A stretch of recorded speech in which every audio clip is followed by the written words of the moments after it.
The machine beeping beside his hospital bed was the only sound in the room, because every single person who once called him family had already walked out the door. Kang Do-hyun opened his eyes to a white ceiling and a body that no longer obeyed him. He tried to move his legs. Nothing happened. He tried again, harder, until sweat broke across his forehead, and still, nothing happened. A doctor's voice, flat and clinical, told him the words that would end his old life forever. Permanent nerve damage. Paralysis from the waist down. No further surgical options. And as those words settled into the room like poison gas, he heard footsteps leaving, not entering. His younger brother left first, already whispering into his phone about restructuring the family's shipping empire. His fiancée left next, sliding her engagement ring off before she even reached the door, dropping it onto the side table without a word. His own father, the man who built the organization Do-hyun had bled for, looked at him from the doorway and said only one sentence before disappearing down the hallway forever. A cripple cannot lead men who kneel to strength. By nightfall, the most feared man in Seoul's underworld was alone in a private hospital room, stripped of his legs, his fiancée, his father's respect, and every soldier who used to call him boss. Alone, except for one woman standing quietly in the corner, a woman none of them had bothered to notice on their way out. Amara Johnson. His assistant. The one person still in the room. She had been hired 8 months earlier under circumstances that would have broken most people long before they ever set foot inside Kang Do-hyun's glass tower in Gangnam. Rewind 8 months, and you would find Amara sitting on a plastic chair in a Seoul employment office, clutching a folder of qualifications that meant nothing to the woman behind the desk. A master's degree in international business from Georgetown. Fluent in 3 languages, one of which was Korean, learned not from a classroom but from 4 years living with her grandmother's closest friend, a Korean war bride who'd raised her like blood after Amara's own mother passed. None of it mattered. The woman behind the desk barely looked up from her screen. "We don't usually place candidates like you in executive positions here," the woman said, her eyes flicking once, briefly, cruelly, over the color of Amara's skin. "Perhaps something in hospitality. Or retail." Amara had swallowed that insult the way she'd swallowed 100 before it, quietly, without a scene, because scenes did not pay rent, and rent in Seoul did not wait for anyone's dignity to catch up. She had come to Korea chasing a dream that had already cost her everything back home. A fiancé who left when her mother's medical bills drained every account they shared.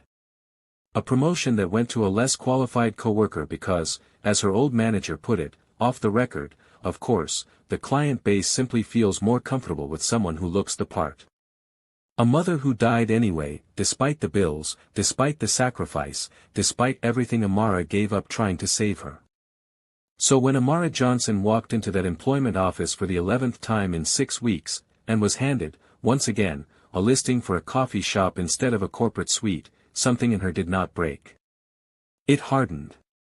She stood, thanked the woman with a politeness she did not feel, and walked out into the freezing Seoul wind with nothing but her own stubborn will left to keep her upright.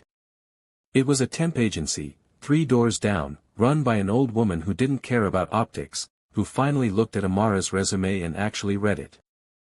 "Kang Enterprises needs an executive assistant," the woman said. "Fluent Korean required. High pressure. High turnover.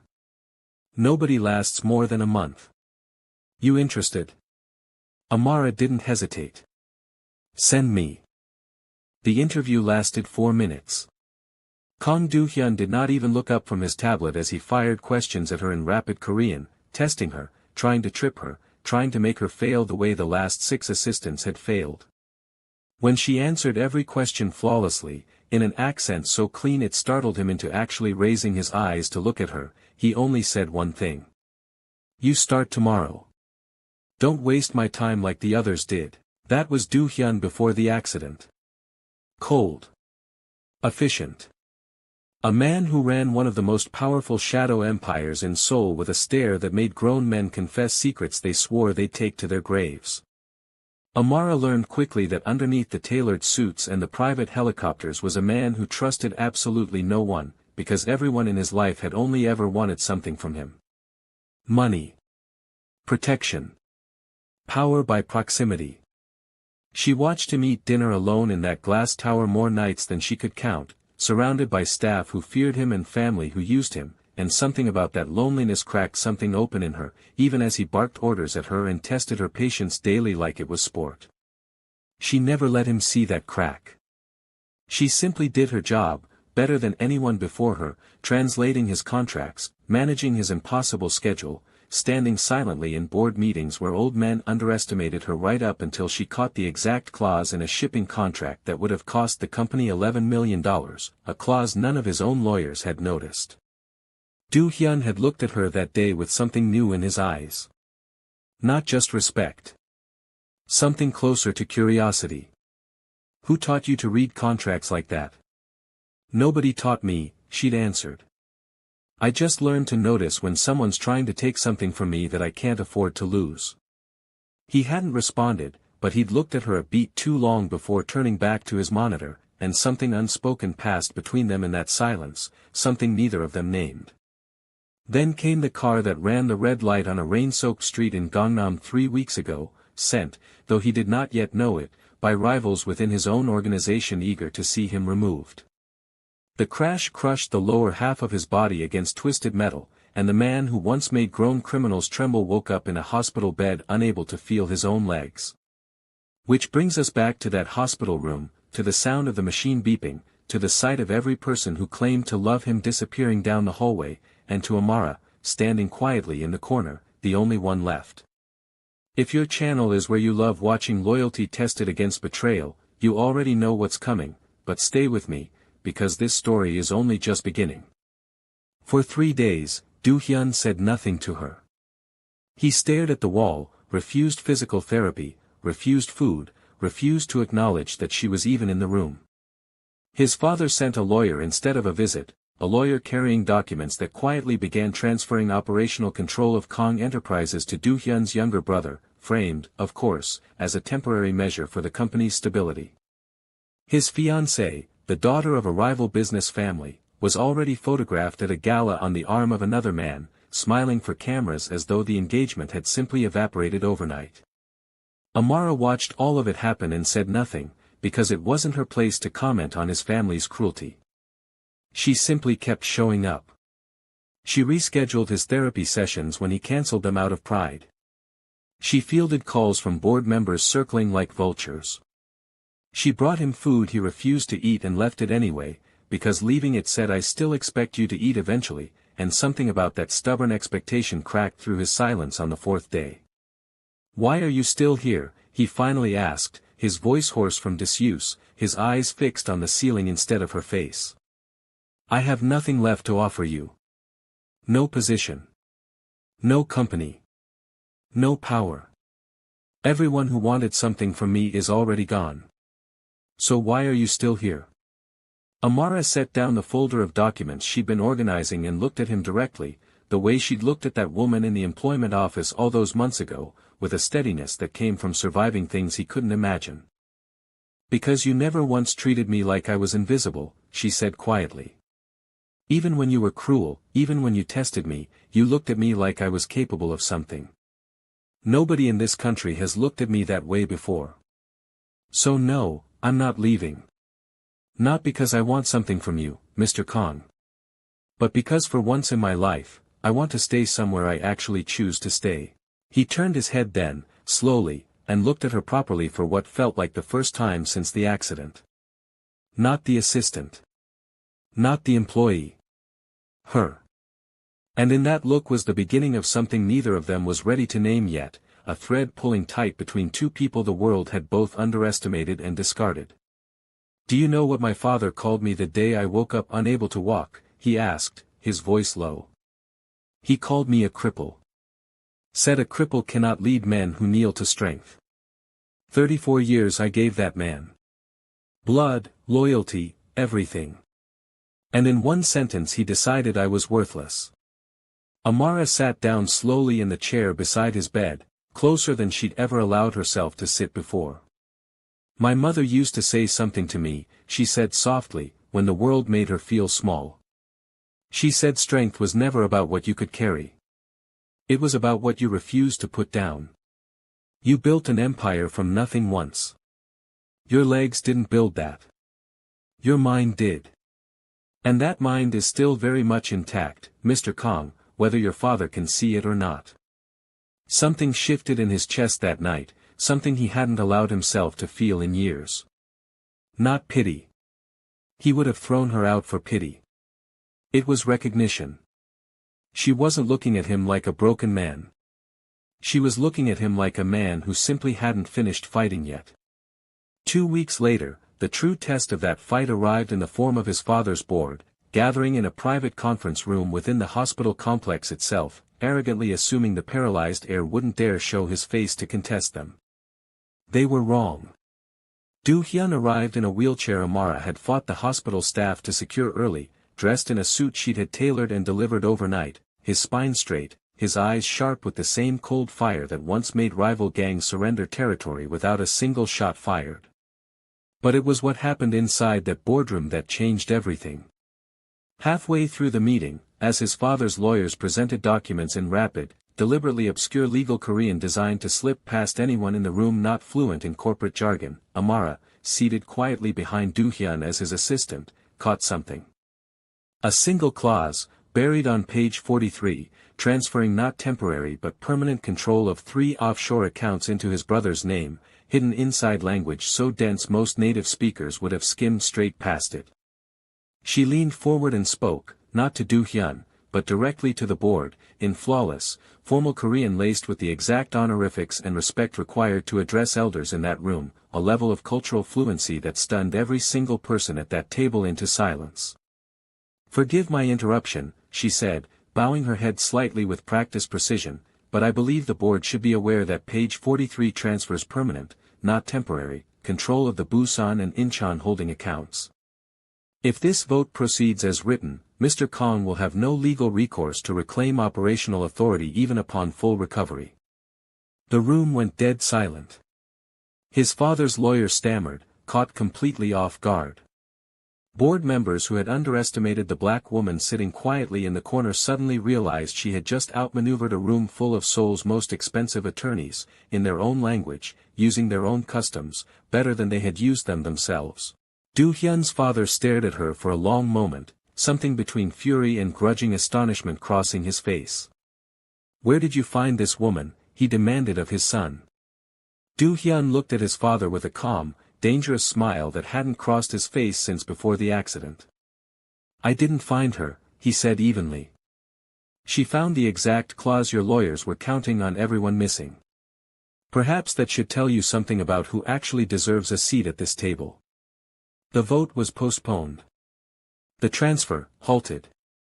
And in that boardroom, something quietly, irreversibly shifted. His father's board began, for the first time, to see Do-hyun not as a broken man to be pushed aside, but as a man who still had teeth, still had allies, still had a mind sharper than every scheme aimed at his downfall. That night, back in his penthouse, the two of them alone for the first time outside a hospital room, Do-hyun studied her from across the room with an intensity that made her pulse quicken. "You saved everything I built today," he said quietly. "Why?" "Because you're not the man your father says you are," she answered simply.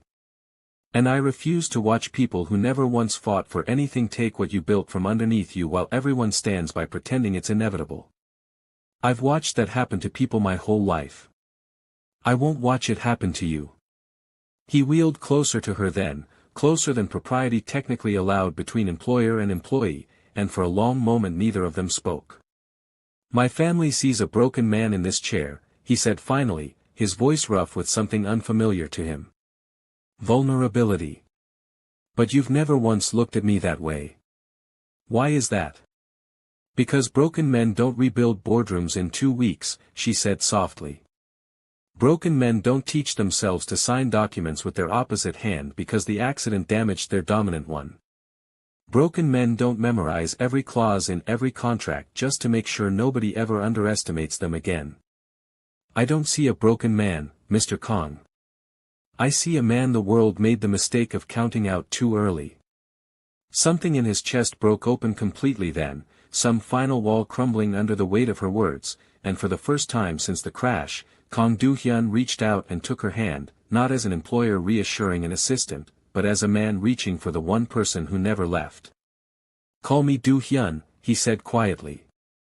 "Not Mr. Kang. Not anymore. Not with you. If you've made it this far into the story, I want you to know something. This channel exists because stories like Amara's deserve to be told with the dignity, and the fire, that the world so rarely gives them.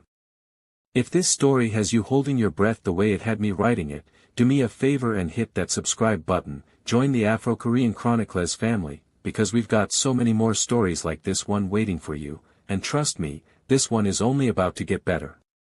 Now let's get back to it, because Do-hyun's father wasn't done yet, and Amara's fiercest enemy hadn't even entered the story. Her name was Han Seo-yeon, and she had been Do-hyun's fiancée before the accident, the same woman who slipped her engagement ring off in a hospital hallway before he'd even fully understood what he'd lost. She was the daughter of the Han Corporation, a rival shipping empire, and her engagement to Do-hyun had always been a business arrangement disguised as romance, a merger dressed up in white silk and champagne toasts. When word reached her, 3 months later, that Do-hyun had not only reclaimed control of Kang Enterprises but had done so with the help of his black American assistant, a woman rumors described as brilliant, fluent, and unshakably composed, Seo-yeon's pride curdled into something venomous. She arrived at Kang Enterprises unannounced on a Tuesday morning, dressed in couture, flanked by 2 assistants of her own, and marched directly into Do-hyun's office without so much as a knock, only to find Amara seated across from him reviewing quarterly shipping projections, the two of them working in a rhythm so natural it looked, infuriatingly, like partnership. "Well, isn't this cozy?" Seo-yeon said, her eyes raking over Amara with open contempt. "I heard the help had gotten comfortable, but I didn't realize just how comfortable." Amara didn't flinch. She had faced worse than a jealous socialite's insults in employment offices that saw her as nothing at all. Do-hyun, however, went rigid with barely contained fury. "Ms. Han," he said coldly, "you're no longer welcome in this building. I believe your ring finger made that arrangement clear the day I woke up in that hospital bed." Seo-yeon's smile turned sharp. "I came to warn you, not fight with you, Do-hyun. Your father is already telling the entire business community that your judgment has been compromised. That you've let some foreign woman manipulate her way into controlling your empire. Do you really think the old guard will follow a man led around by his assistant? By a woman who isn't even Korean?" The silence that followed was thick enough to cut. Amara felt the old, familiar sting of those words, the same sting she'd felt in that employment office, the same sting that followed her through every room in this country that decided her worth before she ever opened her mouth. But this time, before she could even respond, Do-hyun stood from his wheelchair-adjacent desk with the help of the cane he'd only just begun using, and the sheer force of his presence silenced the room. "You will not speak about her in this building again," he said, his voice low and lethal in a way that made even Seo-yeon's practiced composure falter.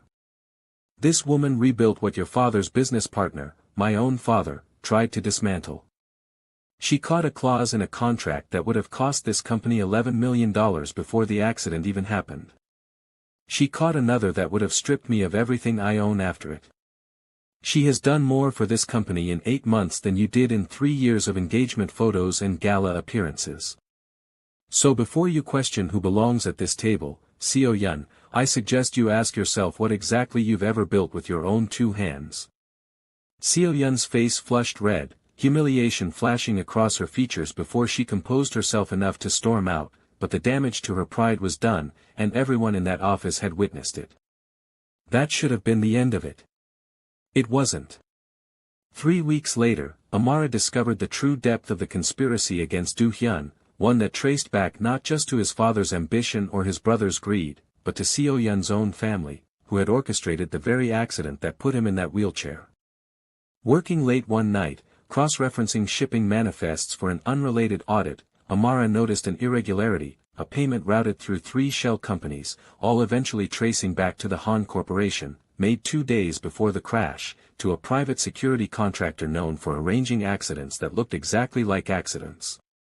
Her hands trembled as she printed the documents, understanding immediately what she'd uncovered, and the danger that came with it. She brought them straight to Do-hyun that same night, watching his face transform from disbelief to a rage so cold and controlled it was almost worse than shouting. "They didn't just abandon me when I was broken," he said quietly, staring at the documents. "They broke me on purpose. And my own father let them, because he was too busy circling my company like a vulture to even ask who put his son in that hospital bed in the first place." "What happens now?" Amara asked quietly. "Now," Do-hyun said, closing the folder with a terrifying calm, "we make sure the entire business world watches them lose everything, in public, where they can never rewrite the story afterward." The Kang Enterprises annual gala had, for decades, been the single most important night on Seoul's business calendar, an event where the city's most powerful families gathered to see and be seen, to broker deals in whispered conversations between champagne toasts. This year, Do-hyun made sure every relevant party would be in that ballroom. His father. His brother. Seo-yeon and her entire family. The board members who had tried to strip him of his company the moment he became, in their eyes, less than whole. Amara stood beside him that night in a gown he had personally commissioned from one of Seoul's top designers, not as an accessory, but as an equal, and when he took her hand in front of 500 of Korea's most powerful people and introduced her not as his assistant but as his partner, in business and in life, the room's collective gasp was audible. His father approached first, his face tight with barely restrained anger. "This is the woman you choose to embarrass this family with?" Do-hyun didn't so much as raise his voice. "This is the woman who rebuilt this family's company while you were busy trying to steal it, father. And speaking of embarrassment, perhaps we should discuss the payment records connecting the Han Corporation's security contractor to my car accident. Records I understand you'll find quite interesting were forwarded to the appropriate authorities this morning, along with copies to every board member and business partner in this room." The color drained from Seo-yeon's father's face across the room as murmurs began rippling through the crowd, phones quietly emerging as guests began reading the very documents Do-hyun had ensured were leaked to the press that same evening.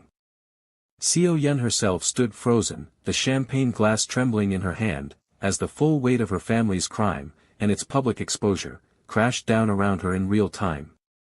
Do-hyun rose from his chair, steady now on the cane he no longer needed to hide, and addressed the room directly.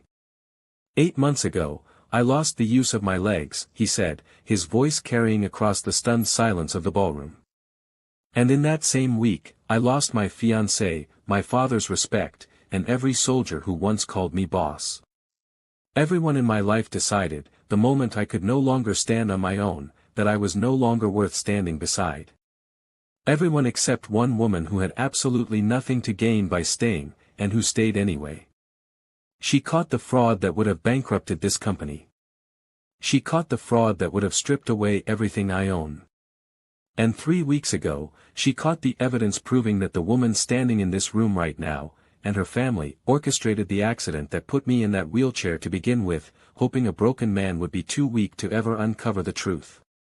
Gasps rippled through the crowd as security quietly moved toward the Han family, guided by police who had been waiting outside for this exact moment, this exact public reveal, engineered by Do-hyun to ensure there would be no private cover-up, no quiet settlement, no escape from consequence. "You were wrong," Do-hyun continued, his eyes never leaving Seo-yeon's stricken face. "Broken men don't rebuild empires. And this woman beside me isn't just my assistant. She is the reason Kang Enterprises still exists.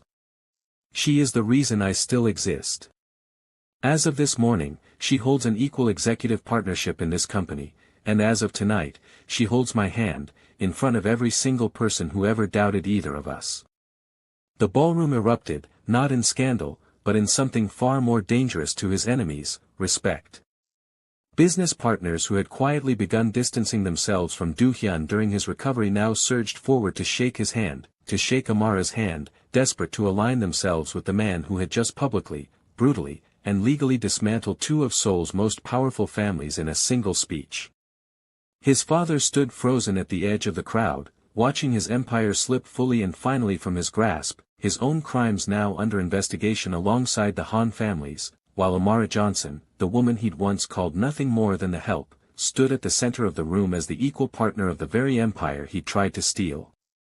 Seo-yeon was escorted out by police before the appetizers were even cleared, her family's business already collapsing in real time as shareholders fled the moment the fraud allegations went public. Do-hyun's brother resigned his position within the week, quietly disappearing from Seoul's business circles entirely, unable to survive the fallout of his own greed once exposed under that same unforgiving spotlight. And Do-hyun's father, the man who once said a cripple cannot lead men who kneel to strength, was forced to watch from a folding chair at the back of a courtroom months later as his son, walking now with only the faintest limp and the aid of a single cane, testified with calm, devastating precision about a company rebuilt from nothing but loyalty and brilliance, standing beside the one person who never once needed a reason to stay. 6 months after that gala, Amara stood on the balcony of the penthouse she now called home, watching the Seoul skyline glitter beneath a sky she once feared would never open its arms to her. Do-hyun wheeled up beside her, though these days he used the chair far less than he used to, his body healing in ways his doctors called nothing short of remarkable, fueled, he always said, by a woman who refused to let him believe healing was optional. "Do you regret it?" he asked quietly. "Staying, when everyone told you to leave. When I gave you every reason to walk away." Amara turned to him, the city lights reflected in her eyes, and smiled the way she hadn't allowed herself to smile in years. "I spent my whole life being told I didn't belong at tables I was more than qualified to sit at," she said softly. "I came to Seoul chasing a dream everyone told me I didn't deserve.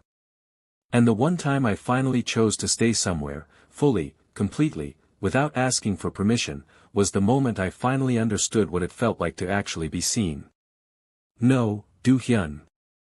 I don't regret a single second." He reached for her hand then, the same hand that had once bowed formally to a room full of powerful strangers to save his empire, the same hand that had traced fraud through 3 shell companies to uncover the truth, the same hand that had simply refused to let go when every other hand in his life had already walked away.